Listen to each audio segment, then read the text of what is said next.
विनोद भाटिया साहब, यह तब्दीली दुनिया देख रही है, आप जैसे एक्सपर्ट्स कैसे देख रहे हैं? दिनेश जी, जरूरी बात है। जब तालिबान ने 15 अगस्त को काबुल में कब्जा कर लिया, तो उसके बाद ये जिहाद और इसकी कॉल जो कश्मीर की आनी थी, इसमें मुझे कोई शक नहीं था कभी भी। और तालिबान पे भरोसा नहीं किया जा सकता, भरोसा किसी भी किया जा सकता, ना चाइना पे ना पाकिस्तान पे, अपने पे करना चाहिए। और हमको देखना पड़ेगा, हमें अपने पे भरोसा है और भरोसा रहेगा।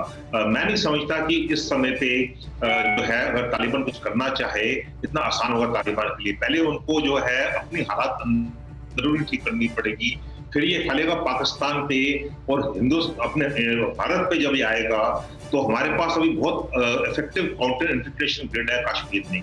और दूसरी बात, हमारा काउंटर टेररिज्म ग्रिड बहुत अच्छा है। और तीसरी जो मेन चीज है, जो हमारे कश्मीर के लोग हैं, जो साइलेंट मेजोरिटी है, इन्होंने 5 अगस्त 2019 के बाद जो उन्होंने एक रिलेटिव पीस देखा है, क्योंकि वायलेंस लेवल बहुत कम हो गए वहां पर, रिलेटिव पीस देखा है, जबकि पीस डिविडेंड जो आना चाहिए था वो नहीं आया है, क्योंकि कोरोना हो गया 2020 में 2021 में। लेकिन उसको देखने के जो उन्होंने देखा है, उससे जो वायलेंस लेवल कम है, वो नहीं चाहेंगे कोई फॉरेन टेररिस्ट वहां पर आए। पहले भी जब फॉरेन टेररिस्ट वहां आते थे कश्मीर में, तो वो कभी उनको वहां के लोगों ने मंजूर नहीं किया। तो मैं नहीं समझता इतना आसान होगा तालिबान के लिए। आवाज उठाते रहेंगे, हमें चौकन्ना रहना पड़ेगा, हमें सतर्क रहना पड़ेगा, हमें स्ट्रेटजी बनानी पड़ेगी। पाकिस्तान की स्ट्रेटजी होगी कि या तालिबान को यहाँ भेजें। और जाहिर है सर, वो स्ट्रेटेजिक मसले अभी डिस्क्लोज आप नहीं कर सकते, लेकिन आपका ये इशारा, विनोद सर, आपने ये इशारा कर दिया, इंसर्जेंसी को लेकर हमारी जो ग्रिड है या टेररिज्म को लेकर हमने जो ग्रिड बनाई हुई है वो बहुत इफेक्टिव है।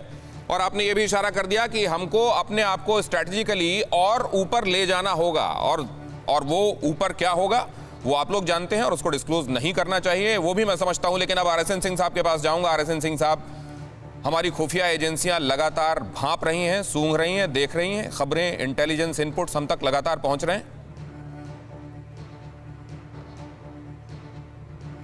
जी, अभी जो जनरल साहब ने कहा, ये ऑपरेशनल जो हमारी ज़रूरतें हैं, इम्पेरेटिव्स है, उसके बारे में बात की।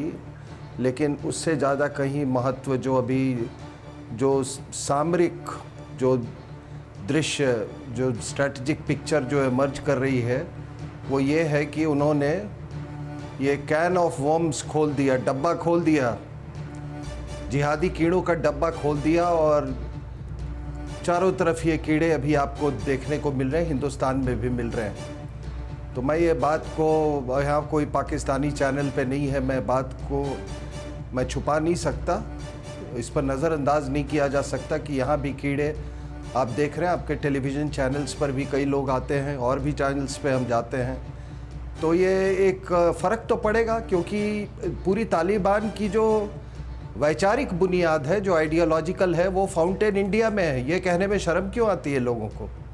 ये देवबंद में है। सिलेबस तो वही है ना, जो यहाँ पे है सिलेबस, यहाँ के मदरसों में यही वही सिलेबस वहाँ पे है। और ये ना कोई भूले कि Taliban is a product of global जिहाद। वही ग्लोबल जिहाद की जो इंडस्ट्री तैयार की गई थी, उसी का वो प्रोडक्ट है। तो अगर आप ये सोचते हैं कि ये ग्लोबल जिहाद से ये शिफ्ट कर जाएंगे और जिनके साथ इन्होंने कंधा से कंधा मिला के लड़ा है, उनको ये अलग थलग जेटिसन कर देंगे, वो नहीं होने वाला है। अब आपने कहा यूगुर मुस्लिम्स का, चाइना का ये अपवाद।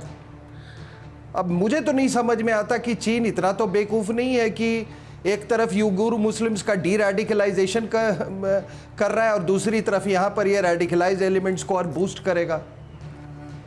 पता नहीं है कैसे उसको बैलेंस करेंगे। मैं उसको नहीं, आपकी बातों में इसका जवाब है RSN सिंह सर। आपने जो कहा वो अपवाद, क्या वो अपवाद जो है वो पैसों की वजह से अपवाद होता है, ताकत की वजह से अपवाद होता है। जिस वजह से वो अपवाद हुआ, उसी वजह से ये अपवाद हो जाएगा।